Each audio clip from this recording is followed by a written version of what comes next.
अस्सलाम वालेकुम नाज़रीन, प्रोग्राम रावलपिंडी हमीद अब्बासी के साथ हमीद अब्बासी हाजिर है। आज जो हमारी मेहमान हैं हिफ्ज़ा बुखारी, जो सुप्रीम कोर्ट की एडवोकेट हैं, इनसे बात करेंगे मुल्की सूरत हाल के हवाले से कि इस वक्त मुल्की जो सूरत हाल है, महंगाई का एक तूफ़ान है, ये क्या कहती हैं।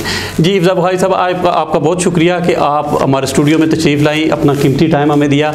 आप बताएंगे कि इस वक्त जो मुल्की सूरत हाल है, पेट्रोल भी महंगा हो चुका है, महंगाई का तूफ़ान है, इस पर आप क्या कहती हैं। देखिए जी, नो डाउट कि पाकिस्तान के इस वक्त जो हालात है उसकी इकनॉमिकल पोजीशन जो है बहुत वर्स है।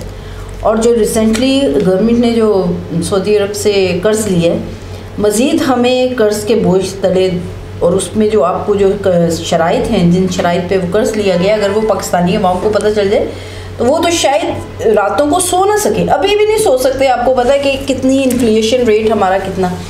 अब इसकी वजूहात क्या है, तो इसकी कोई एक वजह नहीं है, इसकी बहुत सारी रीज़निंग है। और मैं समझती हूँ सबसे ज़्यादा जो इम्पोर्टेंट चीज़ है वो ये कि महंगाई तो हो गई, लेकिन आप ये देखें कि हमारी अफसरशाही के जो ख़र्चे हैं वो स्टिल उसी तरह। चार नौकर हैं इनके पास, कितने लीटर जो है इनको पेट्रोल मुफ्त में दिया जाता है, यूनिट्स बिजली के फ्री हैं। और जो इनके जितने कनालों के घरों में ये रह रहे हैं, एकड़ों के इनके महलात हैं जिनमें कि ये रह रहे होते हैं। और परफॉर्मेंस क्या है कि परफॉर्मेंस नील बटा नील है।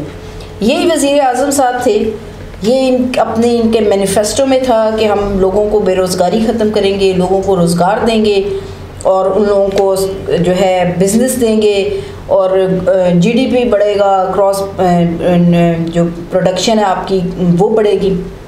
तो प्रोडक्शन तो कुछ भी नहीं बढ़ी, वहीं के वहीं है ना। रिप्रोडक्टिव हमारा जो कोई है वो इंक्रीज़ हुआ है, रिप्रोडक्शन आपकी उधर ही है, जीडीपी ज़ीरो है। और अफसरशाही का आलम यह है कि अफसरशाही की परफॉर्मेंस देखें और उनकी अगर तनख्वाहें देखें और उनकी मराद देखें तो मैं नहीं समझती कि हम लोग मकरूज़ लोग हैं। IMF ने हमें ग्रे एरिया में रखा हुआ है और कभी भी हमारे साथ कोई भी मिसहैप हो सकता है। इन हालात में जो है इसको नोटिस लेना चाहिए कि इन हालात पे मबनी किस तरह से इनकी जो है इसको एड्रेस किया। लोग तो रो रहे हैं, लोग तो परेशान हैं। आप देखें कि आपकी नाकिस पॉलिसी है। आपका जब आप को पता है कि आपका इस साल का रिप्रोडक्शन ठीक नहीं हुआ तो आपने क्यों नहीं टाइमली उसको इम्पोर्ट किया। देखिए ना आपने, अब हम लोग इकोनॉमिकल या हम इकोनॉमिक्स के स्टूडेंट्स नहीं हैं, लेकिन ये एक बड़ा मोटा सा उसूल है। एक लेमैन को भी पता है कि अगर आपकी सप्लाई और डिमांड जो है उसमें फ़र्क आएगा तो वो फिर आपका इन्फ्लेशन रेट जो है वो इंक्रीज़ होगा। तो क्यों नहीं इन्होंने सप्लाई और डिमांड के फ़र्क को कम किया या उसको एड्रेस किया और टाइमली। देखें अब चीनी आप देख लें किस तरह से महंगी है, आटा और चीनी का वो जो क्राइसिस पिछले दिनों एक इशू आया था। तो बहुत सारे एलिमेंट्स हैं और अगर इसको तवज्जो ना दी गई, नो डाउट के इंटरनेशनल मार्केट में भी जो कोविड-19 की वजह से जो है वो इकोनॉमिकल पोजीशन चेंज हुई है, वो वर्ल्डली चेंज हुई है। ग्लोबली आप देखें कि क्राइसिस में दुनिया है वो आई है कोविड-19 की वजह से, लेकिन पाकिस्तान को इसका इतना सेफ गार्ड नहीं मिल सकता। हर बात पे ये कहते हैं कि कोविड-19 की वजह से जी हमारी महंगाई की शरह जो ऐसी हो गई। आपको तो कोविड-19 ने बल्कि सेफ किया, इन्होंने इमदाद ली है। इंडस्ट्री तो आपकी पहले भी नहीं थी, जो ये कहते हैं कि इंडस्ट्री बंद है, इंडस्ट्री तो पहले भी नहीं थी। और अब आपने जो एनर्जी जो क्राइसिस क्रिएट कर दी है, चीनी ये जो बिजली महंगी हो गई है और जो गैस महंगी हो गई है, तो आपकी इंडस्ट्री किस तरह चलेगी। लोग तो नहीं अपनी रिप्रोडक्शन कर सकेंगे उस तरीके से। देखिए जीडीपी को इम्प्रूव करने के लिए इनको चाहिए था कि स्मॉल इंडस्ट्रीज़ को और जो छोटी सनतें थी उनको इम्प्रूव करते, और उसमें भी कोई जो है वो काबिल ज़िक्र जो है पेशरफ्त नहीं हुई है। तो इस तरह के सिनेरियो में मैं नहीं समझती कि अभी भी हमारी IMF से कर्ज़ा ले लेना और कंडीशनल कर्ज़ा ले लेना और उसमें फिर सूद ले लेना, ये कोई मसले का हल नहीं है। जब तक आप मुल्क को खुद कफील नहीं बनाएंगे, लोगों को स्किलफुल नहीं करेंगे, उनको छोटी स्मॉल इंडस्ट्रीज़ में उनको इनकरेज नहीं करेंगे, आसान किस्तों पे उनको शराइत पे उनको कर्जे नहीं देंगे और वो अपनी सेल्फ प्रोडक्शन नहीं करेंगे, तो ये महंगाई का तूफान तो आता रहेगा। सेल्फ प्रोडक्शन तो आपकी है ही नहीं, हर चीज़ इंपोर्ट करेंगे, हर चीज़ मंगाएंगे, तो फिर कहाँ है? अब लोग इतने विजिलेंट हो गए हैं, लोग पूछते हैं कि एक जगह से तो पेट्रोल जो है वो इतने रुपए का मिल रहा है, तो पाकिस्तान में क्यों इतना महंगा है? देखिए ना, ये अब जब डिफरेंसेस आएंगे तो ये चीज़ें, और हम नहीं समझते कि इसको एक दिन में या 2 दिन में ठीक किया जा सकता है। इसके लिए बाकायदा तौर पर पूरी एक पॉलिसीज़ हैं, उनको मरतब करना होगा। लेकिन कौन करेगा? अभी तक तो जितनी भी हुकूमत ने जितनी भी इकनॉमिकल पॉलिसीज़ दी हैं उसमें से तो सब नाकाम, कोई एक भी कामयाब नहीं है। आपकी इंडस्ट्री ख़त्म है, आपका रिप्रोडक्शन ख़त्म, कुछ भी तो नहीं है। अच्छा, आप मुझे ये बताएं कि इस वक्त अगर आपकी मुल्की सूरत हाल है, जो कोई दूसरी हुकूमत आ जाती है, क्या वो ये जो महंगाई का तूफ़ान है इसे कंट्रोल कर सकेगी? बस सब मैंने तो अपने इतना लाइफ में आज तक नहीं देखा कि पाकिस्तान में जो कीमतें बढ़ी हुई हैं वो कभी कम हुई। मतलब पाकिस्तान में कभी मैंने नहीं देखा या कीमतों में कभी स्टेबिलिटी आई हो, या होता है ना कि हम डिफरेंसेस भी हैं कि एक सूबे में कुछ रेट है, एक शहर में कुछ रेट है, दूसरे शहर में कुछ रेट है। तो मैं तो नहीं समझती, मुझे तो कोई ख़ास उम्मीद नहीं है, लेकिन we should be very hopeful. हमें अल्लाह पे तवक्कल करना चाहिए, लेकिन इसके लिए ज़रूरी ये है कि कुछ इकनॉमिकल पॉलिसीज़ हम ऐसी मरतब करें। देखिए ना, आप लोगों को हम ये कहें कि हर बंदा ही जो है वो ही नौकरियां करे, आप लोगों को स्किलफुल बनाएं, लोगों को स्मॉल इंडस्ट्रीज़ में इनकरेज करें कि वो अपनी रिप्रोडक्शन करें। अब देखिए, हम लोग बिजली जो है वो भी इंपोर्ट करें, हम लोग बाकी चीज़ें भी अपनी जो है, अब ये जो आपका एग्रीकल्चरल जो प्रोडक्ट्स हैं, अगर ये भी आप इंपोर्ट करेंगे, चीनी भी इंपोर्ट करें, गंदू भी, तो फिर आपका यहाँ तो हो ना कि हमारा खित्ता जो है वो सेल्फ प्रोडक्शन में नहीं है। पाकिस्तान तो सेल्फ प्रोडक्शन में, इवन सब कॉन्टिनेंट जो है वो सेल्फ प्रोडक्शन में सबसे आगे था। आपकी सब्ज़ी, आपका अपना यहाँ का जो मीट है वो, और आपके ये इतनी फर्टाइल ज़मीन है, यहाँ तो लोग वो जूतों के डब्बों में भी अगर मट्टी डाल के अगर वो बनाते थे तो पुदीना और सब्ज़ी तो वहाँ पे भी उगाती थी। तो बात ये नहीं है, ये मट्टी बड़ी फर्टाइल है, लेकिन क्यों नहीं किया जाता? आपके एग्रीकल्चर इंडस्ट्री को क्यों नहीं फ़रोग़ दिया जाता कि आप अपने खाने पीने के भी प्रोडक्ट्स बाहर से इंपोर्ट कर रहे हैं? तो ये मैं समझती हूँ कि ये सारी मिसमैनेजमेंट है। हर बंदा जो है वो क्यों नहीं अपनी सेल्फ प्रोडक्शन की तरफ जो है वो ध्यान देते हैं कि अपना पकाएं, अपना खाएं, अपना कमाएं, कि क्यों वो डिपेंडेंट हैं? हम क्यों हर चीज़ को लिए इंपोर्ट के लिए आ जाए? देखिए ना, यहाँ बिजली भी अगर आपकी अव्वल तो इंडस्ट्रीज बंद हो जाती हैं कि जब आपकी यूनिट्स बिजली के बढ़ जाते हैं तो वो क्या रिप्रोडक्शंस करेंगी, क्या कमोडिटीज़ बनाएंगी? तो आपका कितनी दफ़ा तो यहाँ कोयले से बिजली बनाई जा रही है जी, पानी से बिजली बनाई जा रही है, ये सारा कुछ, लेकिन वो बातें कहाँ गई, वो किधर ख़त्म हो गई? तो ये जो चीज़ें हैं, अब मैं तो कोई मुझसे पूछता है कि हमारी क्राइसिस का हल क्या है, तो मैं कहती हूँ वो जो पीएम साहब की जो पुरानी तकरीरें हैं जिसमें वो बाकायदा इंडिकेट करते थे और फिर साथ सोल्यूशन दे रहे होते थे, तो अब वो सोल्यूशंस कहाँ गए? ये तो कहते थे कि मेरे पास बड़ी जो है वो एक्टिव और बड़ी ब्रिलियंट और बड़ी क्रेडिबल टीम है और वो आके तो यहाँ पे ऐसे पेरिस बना देंगे, तो वो कहाँ गई बात? अच्छा, आप सीनियर वकील हैं, रावलपिंडी कचहरी में आपका एक नाम है, आप हमें ये बताएं कि ये अब आप आई हुई हैं हमारे पास, तो हमने कहा कि चले लोगों किसी को इन्फॉर्मेशन पहुंच सके कि इस वक्त जो रावलपिंडी में ख़ासकर बहुत से केस हैं जहां पर जो तफ्तीशी हैं वो चलान कई साल नहीं बेचते और लोग जो है ना वो तारीखों पे तारीखें भुगते रहते हैं। इसकी क्या सूरत हाल होती है, क्या वजह होती है? आपको किसने कहा कि रावलपिंडी में खासकर ये बात?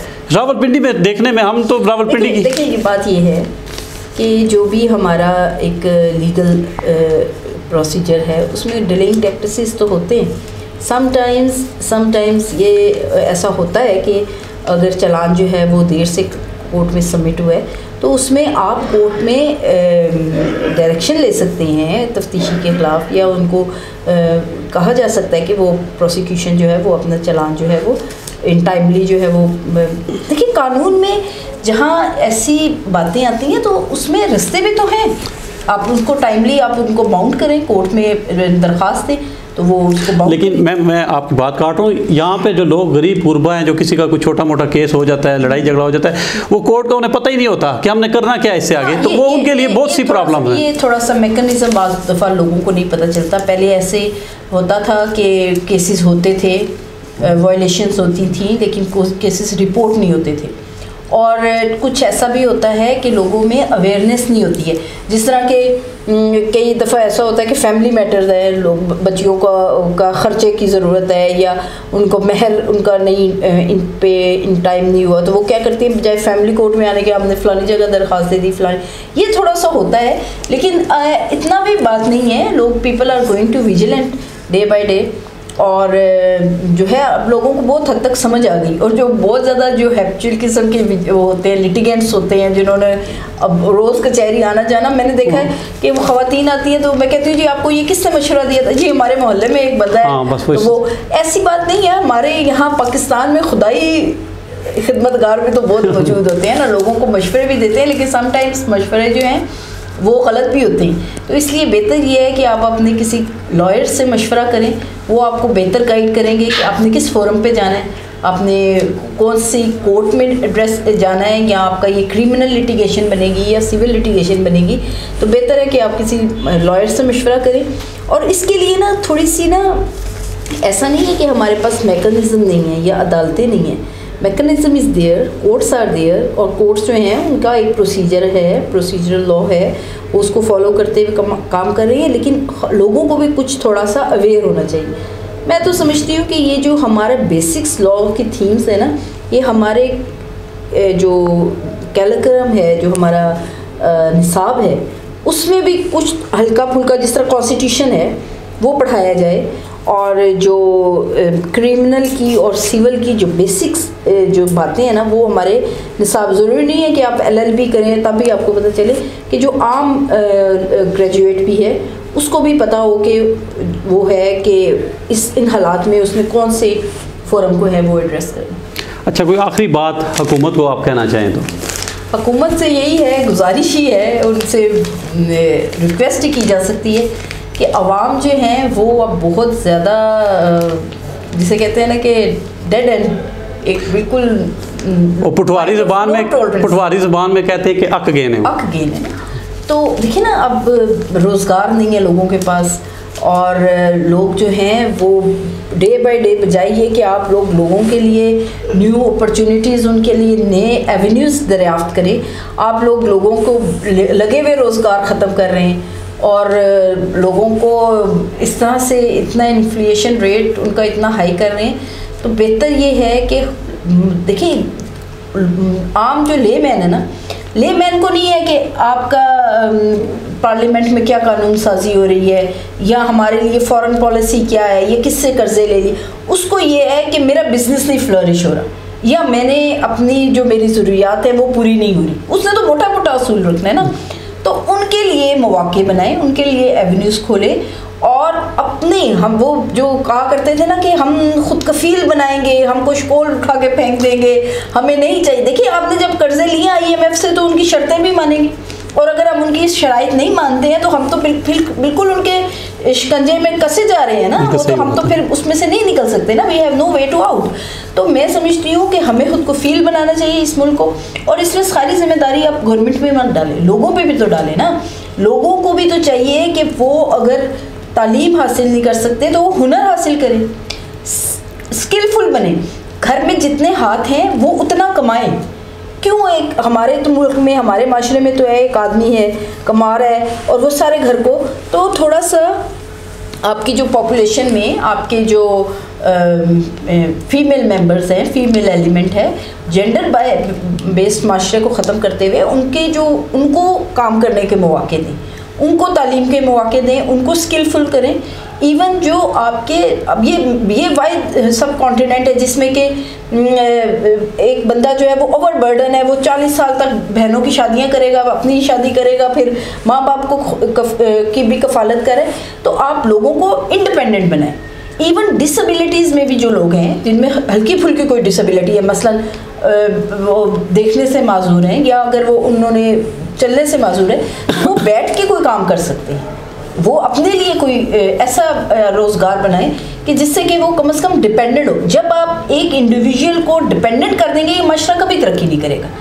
हमेशा वो माशरा तरक्की करता है जिसमें हर इंडिविजुअल जो है वो अपने आप को वो इंडिपेंडेंट है, वो इंडिपेंडेंट कैपेसिटी में काम करेगा, इंडिपेंडेंट कैपेसिटी में कमाएगा और उस पर कर्ज नहीं होगा।